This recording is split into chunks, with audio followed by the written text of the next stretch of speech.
ನಮ್ಮ ಬೆಳಗಾವಿಯಲ್ಲಿ ಸುವರ್ಣ ವಿಧಾನಸೌಧದಲ್ಲಿ ಚಳಿಗಾಲ ಅಧಿವೇಶನ ನಡೀತಾ ಇದೆ.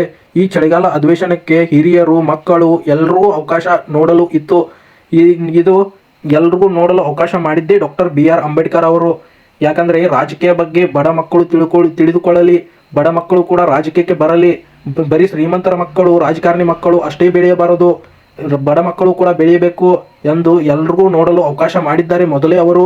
ಅದಕ್ಕೋಸ್ಕರ ಈ ರಾಜಕಾರಣಿಗಳು ಏನೇನು ಮಾಡ್ತಾರೆ, ಯಾರ್ಯಾರು ಗೈರಿರ್ತಾರೆ, ಯಾರ್ಯಾರು ಬರ್ತಾರೆ, ಯಾರ್ಯಾರು ಏನೇನು ಮಾತಾಡ್ತಾರೆ, ಮತ್ತು ಎಷ್ಟೆಷ್ಟು ಹಣ ಬಿಡುಗಡೆ ಮಾಡ್ಕೋತಾರೆ, ಮತ್ತು ಏನೇನು ಕೆಲಸಗಳನ್ನ ಮಾಡ್ತಾರೆ, ಏನೇನು ಕೆಲಸಗಳು ಮುಂದೆ ನಡಿಬೇಕೆಂದು ಎಲ್ಲ ಮಾತುಕತೆ ಇಲ್ಲೇ ಇರುತ್ತೆ. ಅದಕ್ಕೋಸ್ಕರ ಇದೊಂದು ನೋಡಲು ಅವಕಾಶ ಇತ್ತು. ಯಾರ್ಯಾರು ನೋಡ್ಬೇಕು ಅನ್ಕೊಂಡಿದ್ದೀರೋ ಇನ್ನು ಮುಂದೆ ಆದರೂ ಬಂದು ನೋಡಬಹುದು. ಎಲ್ರಿಗೂ ಒಂದೊಂದು ಅವಕಾಶ ಇರುತ್ತೆ. ಬಂದು ನೋಡಿಕೊಂಡು ರಾಜಕೀಯ ಬಗ್ಗೆ ತಿಳ್ಕೊಳ್ಳಿ. ಮತ್ತು ಬಡ ಮಕ್ಕಳು ಕೂಡ ಮುಂದೆ ರಾಜಕಾರಣಿಗಳು ಆಗಬೇಕು.